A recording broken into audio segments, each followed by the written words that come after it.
जय Hind and hello guys, स्वागत है आपका आपके अपने YouTube चैनल ज्ञानदे होस्ट में। और इस वीडियो में मैं आपको बताने वाला हूं CUET UG 2026 ऑनलाइन फॉर्म के बारे में, जहां पर गाइस आपको बहुत ही अच्छे से बताया जाएगा कि कैसे आपको लेटेस्ट अपडेट के साथ में सभी प्रॉब्लम के हल सहित CUET UG 2026 का ये एग्जामिनेशन फॉर्म फिल करना है।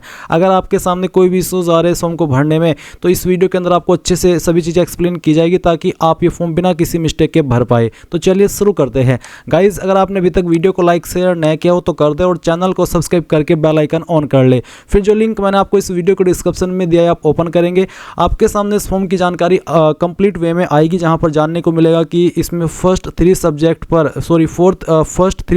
अप्लाई करने के लिए जनरल को 1000 रुपये फीस पे करनी है, और EWS OBC को 900 और SC ST PH को 800, और जो एडिशनल सब्जेक्ट है उन पर अगर आप अतिरिक्त अप्लाई करेंगे तो 400 रुपये ईच आपको पे करनी होगी जनरल से, और EWS OBC से 375 ईच और SC ST PH से 350 ईच। और फॉर्म आप लोग 30 जनवरी 2026 तक भर पाएंगे। इसमें 12वीं पास या फिर जो भी 12वीं में है वो अप्लाई कर सकते हैं। एंड गाइज यहाँ पर आपको ये सभी इन्फॉर्मेशन चेक करने के बाद अगर इसमें आप अप्लाई करने के लिए एलिजिबल है और आपने ये फॉर्म अभी तक नहीं भरा और आप भरना चाहते हैं तो इंपॉर्टेंट लिंक के सेक्शन में आएंगे, अप्लाई ऑनलाइन लिंक ओपन करेंगे, आपके सामने वेबसाइट आ जाएगी। यहाँ पर आ जाने के बाद में सबसे पहले आपको न्यू रजिस्ट्रेशन इसके ऊपर क्लिक करना है। अब इसके ऊपर क्लिक करने के बाद आपके सामने यहाँ पर इस तरह से इंस्ट्रक्शंस आएंगे, आपको इन सभी को चेक करते हुए नीचे आना है, यहाँ पर टिक करना है और फिर उसके बाद क्लिक है टू प्रोसीड के ऊपर क्लिक करना है। अब गाइज आपके सामने यहाँ पर कुछ ऐसा इंटरफेस आ जाएगा। यहाँ पर आ जाने के बाद में सबसे पहले आपको यहाँ पर कैंडिडेट नेम के अंदर जो भी आपका नाम है वो नाम आप एंटर करेंगे अंग्रेजी के बड़े अक्षरों में, और 10th के सर्टिफिकेट के अकॉर्डिंग आपको इसको फिल करना है। फिर यहाँ पर आपके फादर का नेम आपको एंटर करना है। अगर आपके फादर नहीं है या फिर आपके कोई गार्जियन है तो आप यहाँ पर आपके गार्जियन में किसी का भी नाम दे सकते हैं, जैसे कि माता पिता भाई बहन चाचा चाची कुछ किसी का भी नाम दे सकते हैं। इसके बाद आता है आपका माता का नाम, तो जो भी आपकी माता जी है उनका नाम भी आपको यहाँ पर एंटर कर देना है। और अगर आप यहाँ पर ये फादर नेम भर रहे हैं तो गाइज ये आपको 10th के सर्टिफिकेट के अकॉर्डिंग ही फिल करना होगा। उसके बाद डेट ऑफ बर्थ, तो पहले आप डेट सेलेक्ट कीजिए, फिर यहाँ पर आपका मंथ और उसके बाद में जो भी आपका बर्थ ईयर है वो भी आपको यहाँ पर सेलेक्ट कर लेना है। इसके बाद यहाँ पर आप आपका जेंडर सेलेक्ट कर लेंगे, मेल फीमेल या फिर थर्ड जेंडर। देन यहाँ पर आप देखेंगे आपकी जो इन्फॉर्मेशन अभी आपने ऊपर भरी है वो आपको अगेन यहाँ पर फिल करनी है इसको वेरीफाई करने के लिए। तो यानी कि आप अगेन आपका नाम यहाँ पर डालेंगे, फिर उसके बाद में आपको यहाँ पर आपके फादर का नेम एंटर करना है। देन यहाँ पर आप आपकी माताजी का नाम एंटर करेंगे। उसके बाद आपका जो DOB है वो आप अगेन सेलेक्ट कर लेंगे, जैसे कि मैं अभी आपने ऊपर की तरफ सेलेक्ट किया है। फिर यहाँ पर आपको देखने को मिलेगा जेंडर, तो आप इसको भी डबल सेलेक्ट करके वेरीफाई कर देंगे। अब आता है आपका प्रेजेंट एड्रेस, तो जो भी आपका प्रेजेंट एड्रेस है वो आप यहाँ पर फिल करेंगे, जैसे कि प्रीमिसेस नेम या नंबर यानी कि घर का नाम या फिर नंबर, साथ ही सब लोकेलिटी। ये वाला ऑप्शन ऑप्शनल है, यानी कि अगर आप इसको खाली छोड़ना चाहें तो छोड़ सकते हैं। फिर आता है लोकेलिटी। अब मैं आपको बता दूं कि अगर आप इन 3 ऑप्शन में कंफ्यूज हो रहे हैं तो जो भी आपका एड्रेस है वो आप कंप्लीट एड्रेस इन 3 लाइन के अंदर एडजस्ट कर दीजिए। उसके बाद आप यहाँ पर आपकी कंट्री सेलेक्ट करेंगे, आपकी जो होम स्टेट है वो आपको सेलेक्ट कर लेनी है। इसके बाद आता है आपका डिस्ट्रिक्ट, तो जो भी आपका डिस्ट्रिक्ट है वो आपको यहाँ पर सेलेक्ट कर लेना है। एंड देन जो आपका पिन कोड है वो भी आपको यहाँ पर एंटर कर देना है। नीचे आती है आपकी इलेक्ट्रॉनिक कम्युनिकेशन एड्रेस की इन्फॉर्मेशन, जहाँ पर आप आपकी ईमेल आईडी डालेंगे, उसको दोबारा डाल करके वेरीफाई करेंगे, अपना नंबर डालेंगे, नंबर को दोबारा डाल करके वेरीफाई कर देंगे। फिर यहाँ पर अल्टरनेट कॉन्टैक्ट नंबर के अंदर कोई अन्य नंबर आप देना चाहते तो आप दे सकते हैं, नहीं तो आप चाहते इस ऑप्शन को खाली छोड़ सकते हैं। अब आता है आपका परमानेंट एड्रेस।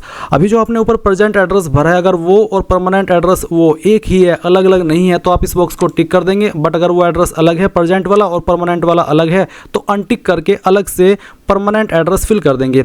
इसके बाद है चूज पासवर्ड, यानी कि आपको एक पासवर्ड बनाना है। पासवर्ड आपका कैसा हो उसका आप डेमो देख लीजिए। पासवर्ड के अंदर इंग्लिश का कैपिटल लेटर और इसके अलावा यहाँ पर उसमें एक स्मॉल लेटर होना चाहिए, एक स्पेशल कैरेक्टर और साथ ही डिजिट, कुछ इस तरह का पासवर्ड आपको बनाना है। उसको दोबारा डाल करके वेरीफाई करना है। एंड देन यहाँ पर एक सिक्योरिटी क्वेश्चन आप सेलेक्ट कर लेंगे। जो भी सिक्योरिटी क्वेश्चन आप सेलेक्ट कर रहे हैं उसका आंसर आपको अपनी मर्जी से यहाँ पर डाल देना है, और जो भी आप आंसर डाल रहे हैं ये आपको याद रखना है। ये आपको तब काम आता है जब आप आपका पासवर्ड भूल जाते हैं और आप उसको रिकवर करते, तो ऐसे में आपको सिक्योरिटी क्वेश्चन को सिलेक्ट करके यही वाला आंसर देना होता है जो भी आप अपनी मर्जी से यहाँ पर बना रहे हैं।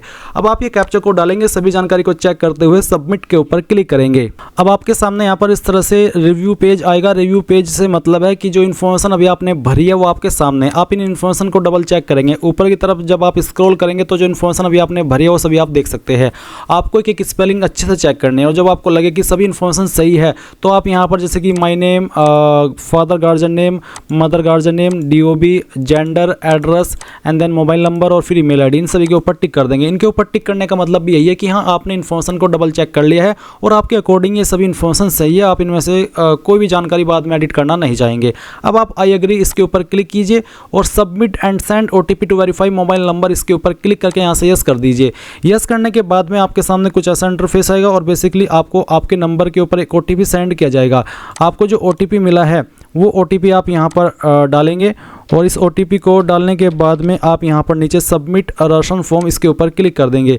इसके बाद आप यहाँ पर देखेंगे कि आपका जो राशन है वो हो चुका है। अभी आप यहाँ पर फॉर्म कंप्लीट करने से पहले या फिर फॉर्म को कंप्लीट करने के लिए जाने से पहले अपनी ईमेल आईडी वेरीफाई कर लीजिए। इसके लिए आप यहाँ पर लेफ्ट साइड में वेरीफाई मोबाइल नंबर के नीचे देखेंगे वेरीफाई ईमेल आईडी, आप इसके ऊपर क्लिक कीजिए।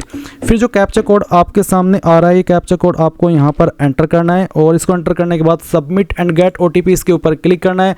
अब आपके सामने यहाँ पर इस तरह का इंटरफेस आएगा और बेसिकली आपको आपकी ईमेल के ऊपर एक OTP सेंड किया है वो आप यहाँ पर डालिए और वेरीफाई के ऊपर क्लिक करके इसको वेरीफाई कर दीजिए। अब आपका OTP वेरीफाई हो चुका है। अब आप यहाँ पर कंप्लीट एप्लीकेशन फॉर्म इसके ऊपर क्लिक करेंगे।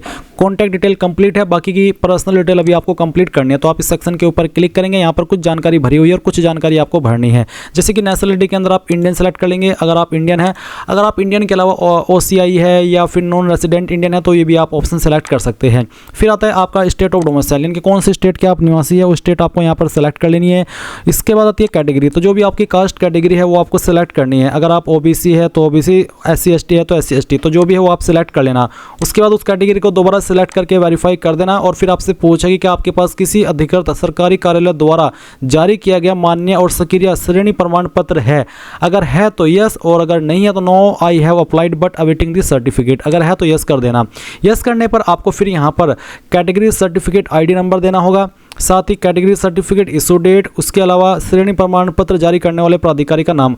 अब क्योंकि ये जो एग्जामिनेशन फॉर्म है ये आपका सेंट्रल लेवल का है तो जो आपका कास्ट सर्टिफिकेट है उस सेंटर का ही बना होना चाहिए। अभी जो आप वीडियो में देख सकते हैं ये कास्ट सर्टिफिकेट है और OBC का ही है और सेंट्रल का ही बना हुआ है, जैसे कि आप वीडियो में देख सकते हैं। तो कहाँ से आपको क्या इन्फॉर्मेशन फॉर्म के अंदर डालनी है वो आप समझ लीजिए। इसमें एक है आवेदन क्रमांक और एक तरफ है प्रमाण पत्र क्रमांक और यहाँ पर जो आपसे मांगा है कैटेगरी सर्टिफिकेट नंबर, तो गाइज आपसे यहाँ पर प्रमाण पत्र नंबर मांगा है तो आपको जो यहाँ पर प्रमाण पत्र क्रमांक के सामने नंबर दिया गया वो नंबर यहाँ पर लिखना होगा।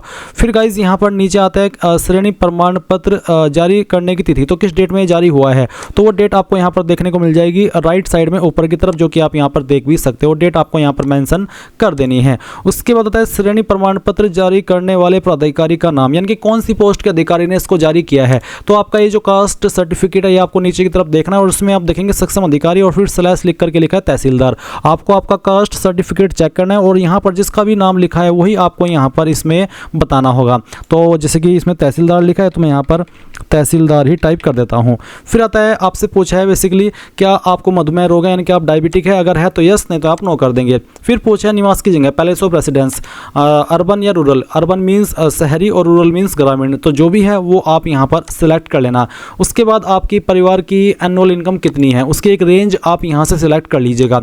फिर पूछा कि क्या आप अल्पसंख्यक हैं, यानी कि जो अल्पसंख्यक समुदाय होते हैं आप उनसे आते हैं। अगर आते हैं तो यस, और यस करने के बाद में आपको बताना होगा कि आपकी रिलीजियस माइनॉरिटी कम्युनिटी कौन सी है। जो भी है इनमें से वो आप सिलेक्ट कर लेना।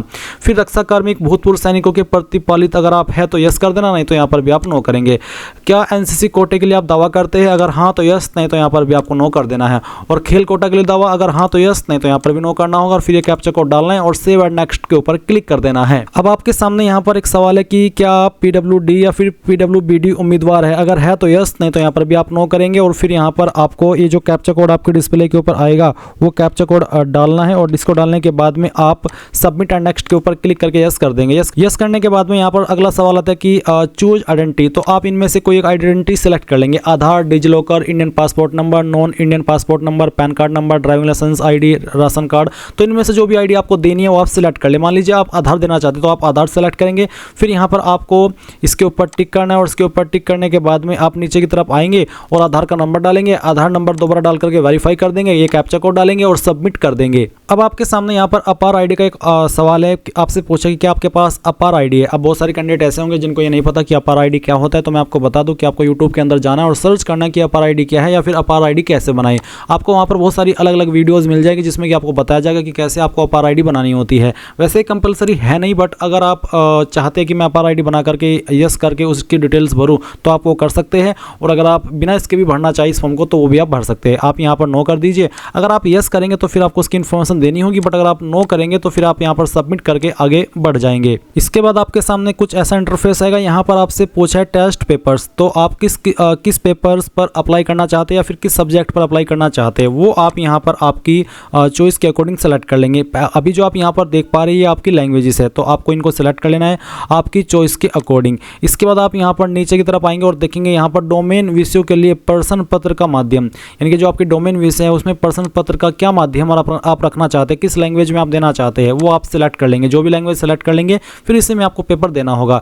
इसके बाद यहाँ पर आप जो आपकी एग्जाम स्टेट की चॉइस है वो सिलेक्ट करेंगे, फिर उसकी किस सिटी के अंदर आप एग्जाम देना चाहते हैं वो आप सिलेक्ट कर लेंगे। उसके बाद में अगेन आप स्टेट सेलेक्ट करेंगे और उसकी जो दूसरी सिटी है वो सिलेक्ट कर लेंगे। आप सभी में स्टेट में एक ही स्टेट सेलेक्ट कर सकते हैं, बट जो सिटी है वो आप अलग अलग सेलेक्ट करेंगे, एक को बार बार सेलेक्ट नहीं कर सकते। उसके बाद आप यहाँ पर अगेन फोर्थ में भी स्टेट सेलेक्ट करेंगे और फिर जो उसकी सिटी है वो भी सिलेक्ट कर लेंगे। फिर आपसे पूछे पिता अभिभावक व्यवसाय, यानी कि जो आपके पिता है उनका जो व्यवसाय है वो आपको सिलेक्ट करना है। इनमें से आप कोई भी एक ऑप्शन सेलेक्ट कर लेना अपनी चॉइस के अकॉर्डिंग, या आपके जो फादर का ऑक्यूपेशन है उसके अकॉर्डिंग। उसके बाद उनकी क्वालिफिकेशन क्या है वो आप सेलेक्ट कर लेंगे। माता जी का जो ऑक्यूपेशन है वो क्या है वो आपको यहाँ पर सेलेक्ट कर लेना है। फिर उनकी जो क्वालिफिकेशन है वो आपको सेलेक्ट कर लेनी है। देन यहाँ पर आप ये जो कैप्चा कोड आपके डिस्प्ले के ऊपर आ रहा है ये कैप्चा कोड आप डालेंगे और इसके बाद में आप यहाँ से सेव और नेक्स्ट के ऊपर क्लिक करके यस कर देंगे। इसके बाद गाइज आपके सामने यहाँ पर एजुकेशन डिटेल आ चुकी है। तो सबसे पहले आप 10वीं की इन्फॉर्मेशन भरेंगे, इसमें आप पास सेलेक्ट कर लेंगे। फिर आप यहाँ पर बताएंगे कि किस साल के अंदर आपने आपकी जो क्वालिफिकेशन है वो पास की है। उसके बाद आप यहाँ पर इसमें क्वालिफाइंग एग्जाम में 10th और इक्विवेलेंट सेलेक्ट कर लेंगे। प्लेस ऑफ स्कूलिंग ग्रामीण एरिया से करी है 10वीं या फिर शहरी एरिया से, जिससे भी की है वो आप सेलेक्ट कर लेंगे। उसके बाद में यहाँ पर किस तरह का आपका स्कूल था, केंद्रीय विद्यालय, Jawahar Navodaya Vidyalaya, government aided private या फिर प्राइवेट अनएडेड यानी कि फुल्ली प्राइवेट, या फिर गवर्नमेंट स्कूल या फिर एकलव्य मॉडल रेसिडेंटल स्कूल या फिर ODL यानी कि ओपन एंड डिस्टेंस लर्निंग। तो इनमें से किस टाइप का आपका स्कूल था, तो मेरा था गवर्नमेंट एडेड प्राइवेट यानी कि सरकारी सहायता प्राप्त प्राइवेट, तो मैं इसको सेलेक्ट कर लेता हूं। आप भी आपके स्कूल चॉइस के अकॉर्डिंग ये ऑप्शन सेलेक्ट कर लेना। उसके बाद क्वालिफाइंग एग्जामिनेशन स्टेट, कौन सी स्टेट से आपने आपकी 10वीं की है, उसके बाद में किस डिस्ट्रिक्ट से आपने आपकी 10वीं की है उस स्टेट की वो आपको बताना होगा। फिर आपको यहाँ पर स्कूल बोर्ड यानी कि आपका 10वीं का बोर्ड क्या था वो आप सेलेक्ट कर लेंगे। उसके बाद में रिजल्ट मोड क्या था, परसेंटेज, CGPA या फिर अदर। मेरा परसेंटेज है तो मैं परसेंटेज सेलेक्ट कर लेता हूँ। तो टोटल नंबर आपके कितने थे वो यहाँ पर आप डाल देंगे, उसमें से कितने नंबर आए थे वो यहाँ पर डालेंगे, परसेंटेज आपकी आ जाएगी। फिर है पंजीकरण संख्या, नामांकन संख्या या फिर रोल नंबर, तो जो आपका 10वीं का रोल नंबर था वो भी आपको यहाँ पर एंटर कर देना है।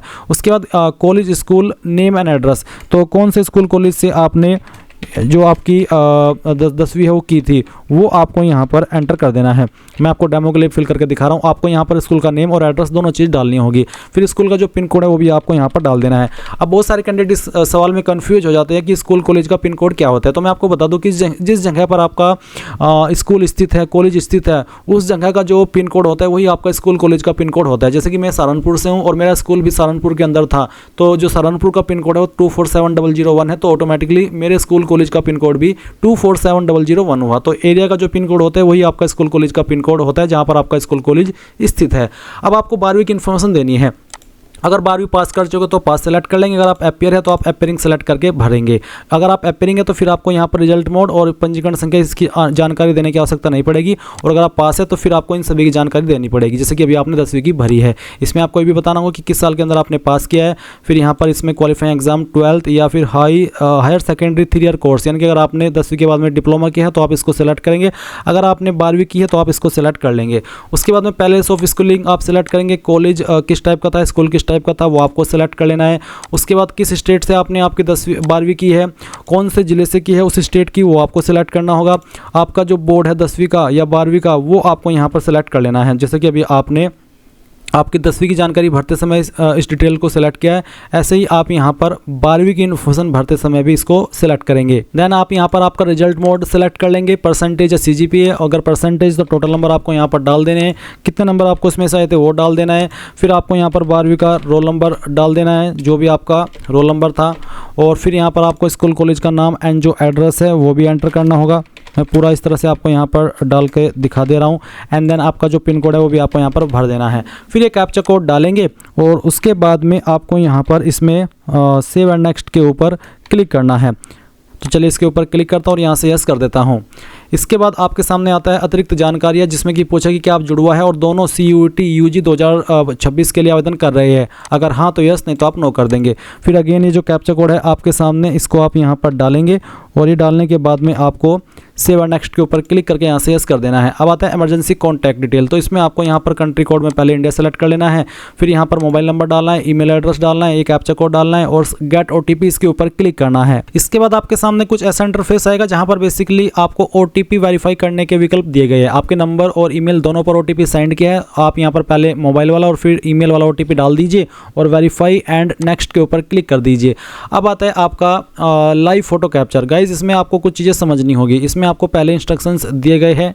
आपको यहाँ पर ये बोला जा रहा है कि जिस डिवाइस से आप आवेदन फॉर्म भर रहे हैं उससे वेबकैम कनेक्ट करें और लाइव कैमरा बॉक्स में आपकी लाइव इमेज दिखाई देगी, जैसे कि आप यहाँ पर अभी देख भी पा रहे हैं, जो कि मैंने हाइड करके रखा है। इसमें बोला है कि हल्के रंग की पृष्ठभूमि, उचित रोशनी और 80% चेहरा कानों सहित बिना मास्क स्पष्ट रूप से दिखाई दे, यह सुनिश्चित करें। और इसमें जो आपको फोटो अपलोड करना है उसमें बोला है कि क्लिक अपलोड फोटोग्राफ, फिर उसको सेव करना है। अगर सही से ना आए तो आपको रिटेक कर लेना है।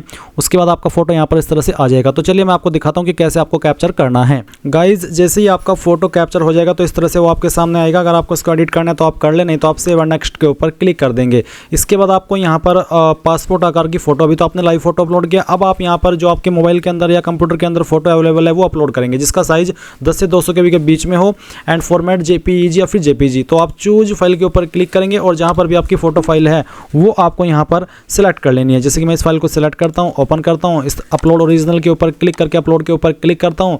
देन आपका जो फोटो है वो यहाँ पर आ जाएगा। जैसे ही आपकी फाइल अपलोड हो जाएगी आप click here to view uploaded document के ऊपर क्लिक करके इसको व्यू भी कर सकते हैं। देन आप यहाँ पर जो आपका सिग्नेचर है उसका अपलोड करेंगे, जिसका साइज 10 से 50 KB के बीच में होना चाहिए। तो जहाँ पर भी आपके सिग्नेचर की फाइल है वो आप सेलेक्ट कीजिए, ओपन कीजिए एंड देन अपलोड ओरिजिनल इसके ऊपर मैं क्लिक करता हूँ, अपलोड के ऊपर क्लिक करता हूँ और जो आपकी सिग्नेचर है वो यहाँ पर अपलोड हो जाएगी। फिर आपको यहाँ पर अपलोड करना होगा आपका आइडेंटिटी प्रूफ, जिसमें कि जो भी ID आपने सेलेक्ट की थी, आधार कार्ड या फिर पैन कार्ड या फिर कोई अन्य ID जो कि आप ही को पता होगा, तो वही ID आप यहाँ पर अपलोड करेंगे जिसका साइज 10 से 200 KB के बीच में हो। जैसे ही आपके यहाँ पर तीनों फाइल अपलोड हो जाए आप यहाँ पर नीचे कैप्चा कोड देखेंगे जो कि आपको डाल करके सेव एंड नेक्स्ट कर देना है और फिर यहाँ से यस कर देना है। अब आपके सामने फाइनल रिव्यू पेज आएगा। जो भी जानकारी आपने शुरू से लेकर अभी तक भरी है वो आपके सामने। आप यहाँ पर इसको क्लोज करके इन जानकारी को चेक करते हुए नीचे की तरफ आएंगे और फिर यहाँ पर आपको इनके ऊपर टिक करना है। इनके ऊपर टिक करने का मतलब यही है कि हाँ मैंने इन सभी जानकारी को डबल चेक कर लिया और मेरे अकॉर्डिंग सभी जानकारी सही है। और इसके बाद में आप यहाँ पर नीचे आई एग्री इसके ऊपर क्लिक करेंगे और फाइनल सबमिशन ऑफ एप्लीकेशन के ऊपर क्लिक करके यहाँ से यस कर देंगे। यस करने के बाद में गाइज आपका जो फॉर्म है वो कंप्लीट हो जाएगा, बट अभी ये फाइनल सबमिट नहीं माना जाएगा क्योंकि जब तक आप फीस पे नहीं करेंगे तब तक ये फाइनल सबमिट नहीं होगा। अब आप यहाँ पर इसकी पहले फीस पे करेंगे।